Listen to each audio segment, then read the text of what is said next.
Hi, Miss Kathy. How are you today? I'm doing great, thank you. How are you, Abby? Very, very well. So, Plano Mums, I wanted to introduce you to Miss Kathy Chamberlain of Chamberlain School of Ballet. Many of you will have heard of Kathy already or have met her, but she's quite the celebrity around these parts. So, I thought we would have a chance to chat through a few things with her. She can introduce us a little bit about some of the history of the school and we'll answer a few questions. Um, so, Miss Kathy, it's a special year this year. It is, thank you. It is our 40th anniversary season for Chamberlain School of Ballet, and I'm so excited, Abby. We are teaching second generation of former students, so it's really fun to see my younger students come back with their children and also to see the grandparents. That's very fun for me. That's fantastic. So, tell us a little bit about the history of Chamberlain School of Ballet. Well, I started the school when I was 20 years old Mm-hmm. in Dallas, actually at a shopping center called Keystone Park, and that was located at Spring Valley and Central Expressway. And then in 1984, I had many mothers coming to that school and asking me, will I please put a second satellite school into their community, which was Plano, Texas. And back in 1984, I was thinking, Plano, that is like so far north from where I was located. And I thought to myself, who would really want to, you know, open a school in Plano's? But I thought, okay, I had so many requests. And so um, in September 1984, I opened my first branch in Plano at, let me think, it was Park and Coit. And we were back in the northeast quadrant.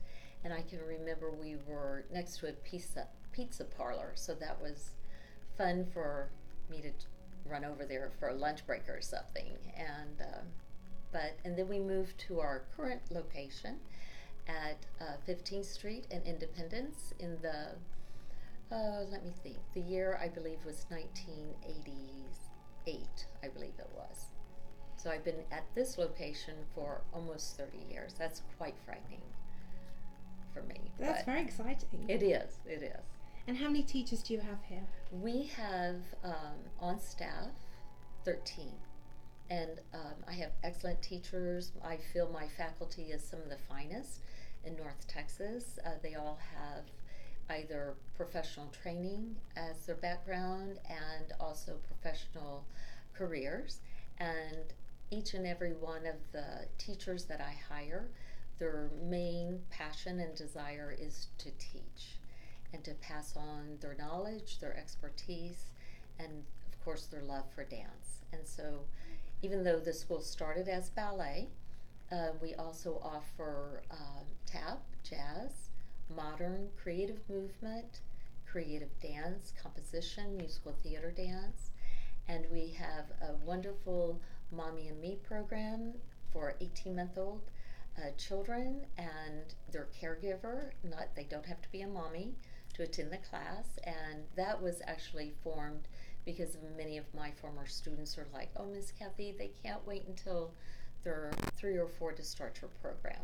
And one actually talked me into it, and I have a former student, Katie Martin, who is teaching that class, and her son Jack is almost 3, and he's been enjoying that class with his mommy, so it's really special. That's fantastic. And tell us about what happens in the holidays because there's a very special production that Chamberlain's is famed for. Oh, thank you, Abby. We offer the Nutcracker over Thanksgiving weekend. We've been doing that since the early 1990s, I would say, and the performance since 2002 has been at the Eisman Center, and that's in Richardson, Texas. And that particular theater is very close to my heart because I and some other arts enthusiasts from Richardson lobbied for, I bet, maybe 20, 25 years to have that theater built.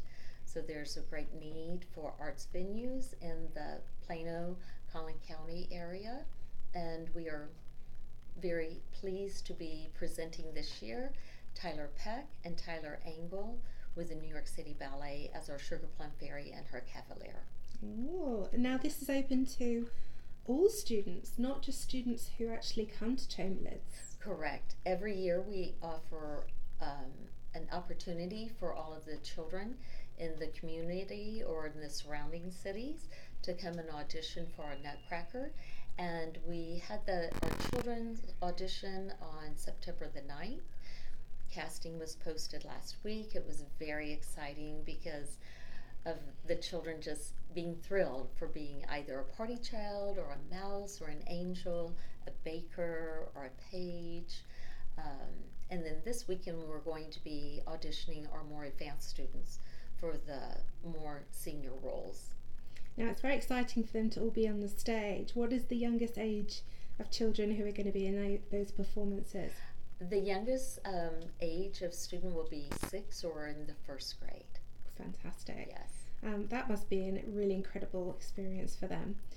So you have second generation children coming here, and you've seen children grow through the school from obviously age of 18 months all the way up, and a lot of them graduating to college now. So you have a very interesting fact to share with us about college scholarships. Yes, thank you, Abby. About 4 years ago, I was asked if I track the amount of monies awarded to my students who choose to go on to a college or a university program. And I said, no, actually, I never thought of doing that, because to me, if my students did not choose to go on and dance professionally with a professional company, they all would just go to college. And someone said to me, actually it was Ralph Stowe, he said that was very unusual. And I'd never thought of that. And so since we've been tracking the college money awarded for talent and also their brilliance academically, I'm very proud to say over $7 million have been awarded to my students. And I have a file with documenting all of that in case anyone wants to challenge me and says, I don't believe that, but these kids are phenomenal students. That's really incredible.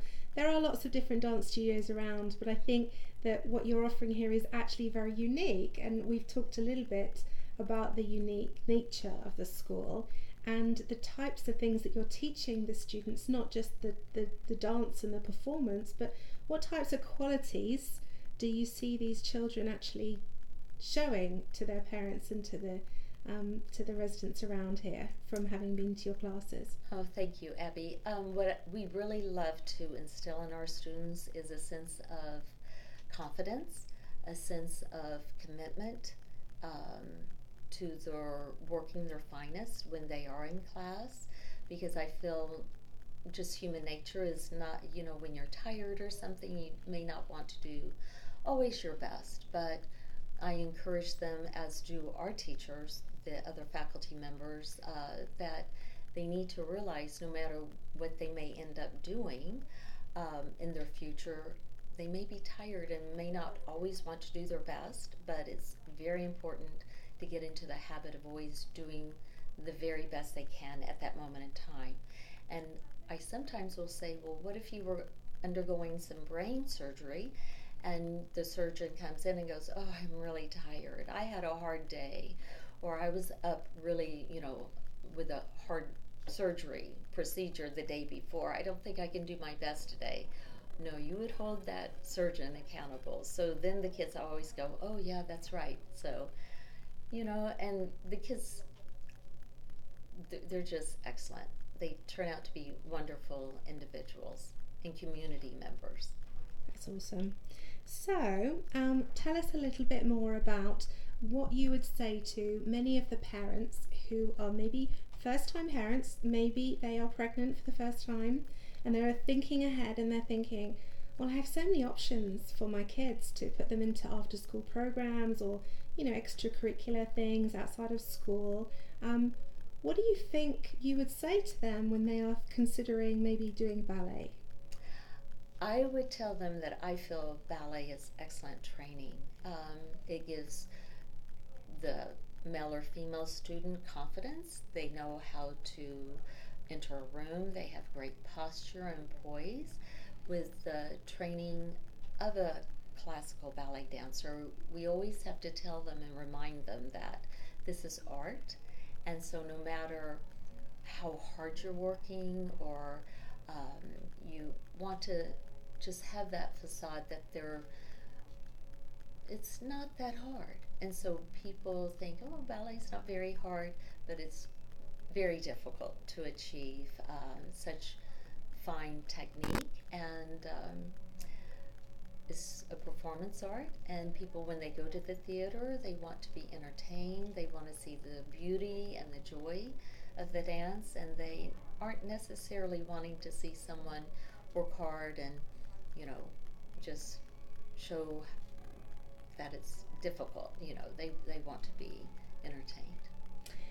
Now, when I walked in here today, I saw many children run up to Miss Kathy and hug her. And although this is our first time of meeting, I can tell that you're very, very popular. And I think what's very interesting is I'm told that actually every student knows you, and you know every student. So you get to know the families, you get to know the kids themselves, and you become very much like a family. Is that right? That's right. I'm actually one of 6 children, and so family's very important to me. I'm the middle of 6 children, so I think that's why just really getting to know the families, and not only the students but their siblings. And I tend to bond really well with those middle children, so whether or not they're my students. That's awesome. Is there anything else you want to share with Plano Mums today? That I would love and welcome each and every one of them to come in and to visit or to call. We have a wonderful school registrar, Carolyn Cox, and Carolyn is happy to answer any questions if I'm not able to visit with them. And we have a special offering for the Plano Moms through your blog, Abby, and that we are waiving the $35 registration fee for all of our new families. So please come and join us. Thank you so much, Kathy. Thank you. And I will leave it just by telling everybody that today is Kathy's birthday, so we want to wish her a very, very happy birthday. Thank you, Abby. Have a great day. Thank you.